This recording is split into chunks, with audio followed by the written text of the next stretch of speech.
இந்த கொடுக்கிறது இன்னைக்கு நாய்க்குட்டிக்கு பிஸ்கட் போட்டா அது ஒரு வயசா வருது.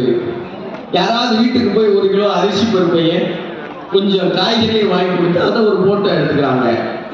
இதுக்கு நடுவுல ரோட்டரி என்ன செஞ்சிருக்கு அப்படிங்கிற கேள்வி இருக்கு இல்லையா? ஒரு கிராமத்துல என்ன பண்ணோம், கிராமத்துல என்ன பண்ணாங்களா, இன்னும் டயத்தை காலம் தூக்கிட்டீங்க, சரி குத்துமதிப்பா போறேன், உங்களுக்கா போர் அடிக்குதா இது பார்க்க முடியும்னால அதை பார்த்து கண்டுபிடிச்சு ஓரளவு முடிஞ்சது சீக்கிரம் முடிக்க முயற்சி பண்றேன். ஒரு கிராமத்துல நீங்க எல்லாம் கேட்டீங்கன்னா எனக்கு பேச தோணல, வராது. பிக் பாஸ்லயே நான் யாராவது கேட்கலன்னா போய் படுத்துக்குவேன். இங்கேயும் போய் படுத்து நல்ல ரூம் போட்டு கொடுத்துருக்காங்க. எல்லாம் கேட்குறீங்களா? ஒரு முறை கை வச்சு கேட்கிறோங்கிற உறுதி கொடுக்கலாம்ப்பா. புரியுது, எல்லாரும் ரொம்ப தூரத்துல இருந்து டிராவல் பண்ணி வந்திருக்கீங்க. காலையில வந்தோடனே வாசலே குடிச்சாங்க.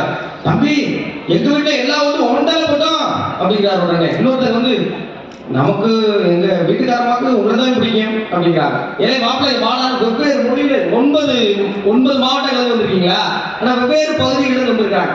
எல்லாருக்கும் முதல்ல நன்றி, என்னையும் நீங்க ஏத்துக்கிட்டீங்க அப்படிங்கிறதுக்காக. எங்க மூர்த்தி சார் புதுக்கோட்டையிலிருந்து வந்திருக்காங்க. நேற்று சார பெருங்கூர் புத்தகத்தில் பார்த்திருக்க வேண்டியது இங்க பார்க்க நினைச்சது பெரிய பாக்கியம். எல்லா பகுதியிலும் மக்கள் வந்திருக்காங்க. முதல்ல உங்க எல்லாருக்கும் நன்றி. ஏன்னா இவ்வளவு பெரிய மேடையில இப்படி ஒரு குட்டி பையில ஏத்து பேசுறா நாங்க கேட்கிறோம் அப்படின்னு. நேற்று நெல்லை ஜெயந்தார் ரொம்ப அழகா சொன்னார் ஒரு விஷயம். என்ன சொன்னாங்கன்னா, நீங்க எல்லாம் பார்வையாளர்கள் அல்லன்ட்டார். அப்புறம் என்னங்க, நீங்கள் எல்லாம் நாங்கள் சரியாக பேசுகிறோமா என்பதை பார்த்து கொண்டிருக்கிற மேற்பார்வையாளர்கள் அப்படின்னாரு. ரொம்ப சரியான வார்த்தை. நீங்க அவ்வளவு பெரிய அறிஞர்கள் கீழே இருக்காங்க. கொஞ்ச நேரத்துக்கு முன்னாடி மிகச்சிறந்த மனிதர்கள் பேசிட்டு நகர்ந்துருக்காங்க. இப்ப சவாலான இந்த மேடை எப்படியாவது பேசி நான் கரெக்ட் பண்ணியே ஆகணும், வேற ஆப்ஷனே கிடையாது. இந்த கதைக்கு வந்துருவோம். இதுதான் பிரச்சனை. பேசும்போது என்னன்னா கிளை பரப்பி எங்கெங்கயோ போயிடுவோம், மறுபடியும் கூட்டி அதை சேர்க்கணும்.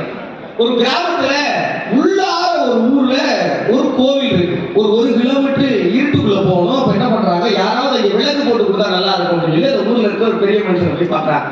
இந்த பெரிய மனுஷனை பார்த்தா, என்னப்பா 1 கிலோமீட்டர் எத்தனை லைட் கட்டுறீங்க, எத்தனை லைட் கட்டுறாங்க, என்ன கணக்கு, 1 லட்ச ரூபா கணக்குங்க, சரி ஓகே பண்ணியாச்சு. லைட்டு போட்டாங்க. நைட்டு திருவிழா ஆரம்பிச்சிருச்சு. போனா வெளிச்சமே இல்லை, வெளிச்சமே வர மாட்டி. அவரு அந்த பெரியவர் போய் பார்த்தா, என்னையா தெரியலங்க, கரண்ட் இருந்தாலும் சரியா இருக்கு, ஆனா வெளிச்சமே வர மாட்டேங்குது, டியூப் லைட் கரண்ட் சப்ளை வந்து டெஸ்ட் வச்சு பார்த்துட்டே இருக்காரு எலக்ட்ரீஷியன். ஓகே சரி விடுங்கய்யா, சாமிக்கு வந்து இருட்டா இருக்கிறதா பிடிச்சிருக்கும் பொறுப்பு. நம்ம எந்த காரணம் தெரியல, டக்குன்னு சாமி பழைய போடுறோம் பாத்தீங்களா, அந்த மாதிரி பழைய போட்டு எஸ்கேப் ஆயிட்டாங்க. மறுநாள் கணக்கு எழுதாங்க. நேற்றைய திருவிழாக்கு விளக்கு போட்டதன் ரூபாய் 2 லட்சம். என்ன சொன்ன, ஒரு லைட்டு 100 ரூபா வாடகை சொன்னேன், 100 லைட்டு போட்டோம். 1000 லைட்டு போட்டோம், 1000 ரூபா ஒரு விளக்கு வாடகை சொன்னேன், 100 லைட்டு போட்டோம், 1 லட்ச ரூபா கணக்கு. நீங்க 2 லட்ச ரூபா கணக்கு இல்லை.